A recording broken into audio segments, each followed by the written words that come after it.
I am Deepak Mathur, lecturer electronics, Government Polytechnic College Jodhpur. सभी second year electronics और fibre के students का पुनः एक बार इस ई क्लास में मैं स्वागत करता हूं। आज हम जो स्टडी करेंगे वो कंडेंसर माइक्रोफोन के बारे में स्टडी करेंगे। पिछली दो क्लासों में मैंने आपको पहली क्लास में कार्बन माइक्रोफोन, दूसरी क्लास में मैंने आपको डायनामिक माइक्रोफोन के बारे में बताया था। ये मेरा लेक्चर तीसरा है। 208 अपना सब्जेक्ट का कोड है, सब्जेक्ट का नाम है ऑडियो एंड वीडियो सिस्टम। तो कंडेंसर माइक्रोफोन क्या होता है? अगेन कंडेंसर माइक्रोफोन को एक्सप्लेन करने से पहले हम बेसिक माइक्रोफोन क्या है वो आप लिखेंगे। माइक्रोफोन क्या है? पिछली क्लासों में मैंने आपको बताया था, एक ट्रांसड्यूसर है जो कि साउंड एनर्जी को कॉरस्पॉन्डिंग इलेक्ट्रिकल एनर्जी में कन्वर्ट करता है। अब जो सिस्टम हम काम में लेते हैं, इस साउंड एनर्जी को, साउंड प्रेशर को, एयर प्रेशर को जो हम इलेक्ट्रिकल सिग्नल में कन्वर्ट करने का जो हम सिस्टम काम में लेते हैं, उसके अकॉर्डिंग ये डिफरेंट डिफरेंट टाइप के जो माइक्रोफोन्स हैं वो अलग अलग नाम से जाने जाते हैं। आज हम जो स्टडी करेंगे वो है condenser microphone. The condenser microphone is also called a capacitor microphone और इलेक्ट्रोस्टैटिक माइक्रोफोन। यह एक कैपेसिटर माइक्रोफोन या इलेक्ट्रोस्टैटिक माइक्रोफोन भी कहलाता है। अब देखो, जैसा कि नाम बता रहा है इलेक्ट्रोस्टैटिक, डायनामिक में हमने देखा इलेक्ट्रोमैग्नेटिक, मैग्नेट लगा होता है, यहाँ इलेक्ट्रोस्टैटिक। तो ये इलेक्ट्रोस्टैटिक प्रिंसिपल पर वर्क करेगा, जैसा कि नाम इंडिकेट कर रहा है। Capacitor were historically called condensers. Here the diaphragm acts as one plate of a capacitor. Diaphragm जो है वो एक प्लेट कैपेसिटर की तरह वर्क करेगा and the vibration produces changes in the distance between the plates. और वाइब्रेशन जो produce होंगे, चेंजेस होंगे, वो चेंज होंगे in the distance between the plates. Capacitor की दो प्लेटों के बीच में जो वाइब्रेशन के कारण जो डिस्टेंस चेंज होंगे वो साउंड को डिनोट करेंगे। There are two types depending on the method of extracting the audio signal from the transducer, DC based microphones and RF और हाई फ्रीक्वेंसी कंडेंसर माइक्रोफोन। दो तरह के होते हैं ये भी, डीसी बेस्ड माइक्रोफोन और आरएफ और हाई फ्रीक्वेंसी, एचएफ में high frequency condenser microphones with a DC based, और यूं कह सकते हैं हम DC biased, not based, biased, DC की तरह बायसिंग करके इसका। With a DC biased microphones the plates are biased with a fixed charge, the voltage maintained across the capacitor plates changes with the vibration in the air. वो change होंगे vibration in the air according to the capacitance equation Q is equal to CV. This is the basic equation of a capacitor. So C is equal to Q upon V, where Q is the charge in coulombs and C is the capacitance in farads, and V is the potential difference in volts.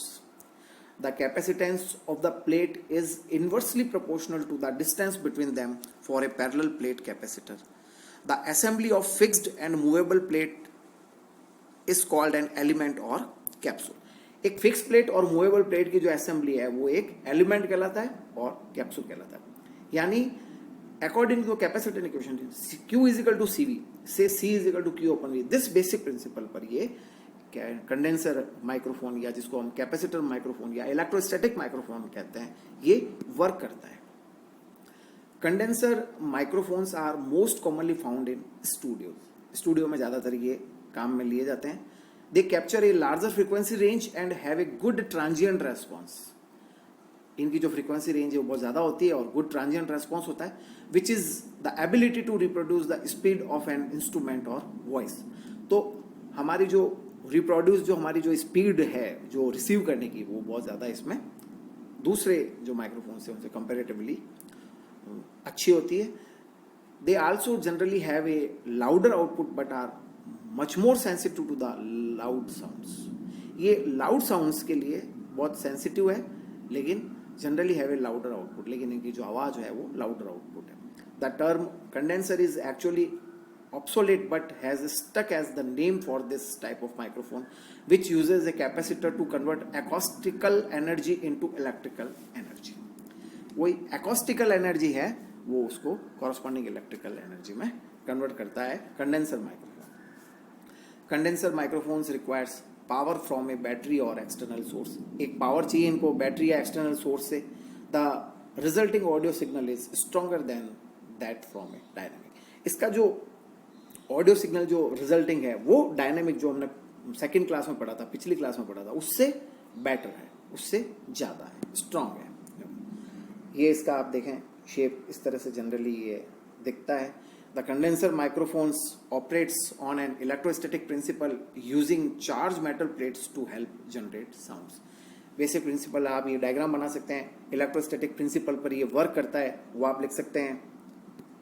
इसके बाद condenser microphone use a pair of charge metal plates, one एक fix होती है जो back plate होती है and one movable होती है जो कि डायफ्राम होता है। मूवेबल प्लेट है उसको हम डायफ्राम की तरह ट्रीट करते हैं, फॉर्मिंग ए कैपेसिटर, जो कि एक कैपेसिटर को फॉर्म करती है।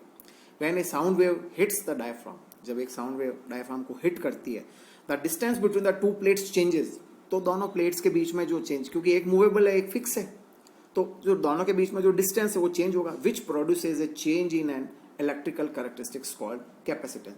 तो डिस्टेंस चेंज हुआ तो कैपेसिटेंस की वैल्यू है वो भी एक चेंज होगी due to the electrical characteristics called the capacitance. It is the variation of the spacing due to the motion of the diaphragm relative to the fixed plate which produces the electrical signal corresponding to the sound picked up। ये आप देखें ये back plate है और diaphragm है वो movable plate है, back plate है वो फिक्स है, डायफ्राम है वो मूवेबल, ये स्पेस है। जिस तरह से साउंड का प्रेशर आएगा इन दोनों के बीच की जो स्पेसिंग है वो चेंज होगी तो कैपेसिटेंस की वैल्यू चेंज होगी। ये बैटरी लगा रखा है, आउटपुट वोल्टेज लेस। तो ये आप इसका एक बेसिक कनेक्शन किस तरह से, मतलब प्लेट्स, एक फिक्स प्लेट है एक मूवेबल प्लेट है जो कि डायफ्राम की तरह वर्क कर रही है, और दोनों के बीच में जो स्पेस है ये कम होने और ज़्यादा होने के कारण जो इसकी जो ये दोनों प्लेट्स मिलके कैपेसिटर की तरह वर्क करती है, और स्पेस चेंज होने के कारण जो इसकी जो कैपेसिटेंस की वैल्यू है वो चेंज होगी, ये आप बता सकते हैं। Condenser microphones are more expensive than dynamic microphones but are more suitable for capturing the sound of acoustic instruments and vocal due to their high sensitivity। ये high sensitivity के होने के कारण ये ज़्यादातर काम में लिए जाते हैं, but are more suitable for capturing the sound of acoustic instruments and vocal due to their high sensitivity। They should be avoided when dealing with high sound pressure such as that create from a kick drum। They should be avoided when dealing with high sound pressure such as that created from a kick drum। एक drum बज रहा है उसको हमने जोर से hit किया, kick किया, तो उस जगह पे इसको हम काम में थोड़ा कम लेते हैं, उसके कारण इसकी कैपेसिटेंस की जो डिस्टेंस है वो कम ज़्यादा होने के कारण इसमें डैमेज होने के जो चांसेस है वो ज़्यादा होते हैं। Often the sound quality is better than that of dynamic microphone. फिर आप इसमें जिस तरह से मैं ये आपको बता रहा हूँ, आप एक टेबल बना के अलग से और एक कंपैरिजन भी लिख सकते हैं, पहले में कार्बन, दूसरे में डायनेमिक, तीसरे में फिर कंडेंसर टाइप का माइक्रोफोन है। आप तीनों में जिसमें है जैसा पॉइंट वाइज आप इसमें कंपेयर भी कर सकते हैं। कई बार पूछ लेते हैं एग्जाम में कि भाई दो में कंपेरिजन बताओ या तीनों में कंपेरिजन बताओ या कार्बन में और कंडेंसर में कंपेरिजन बताओ, तो हम इसको आसानी से हम उस केस में यहाँ पे लिख सकते हैं। अब इसके advantages, the key advantages of a condenser microphone, क्या क्या लाभ हैं कंडेंसर माइक्रोफोन के वो देखें आप।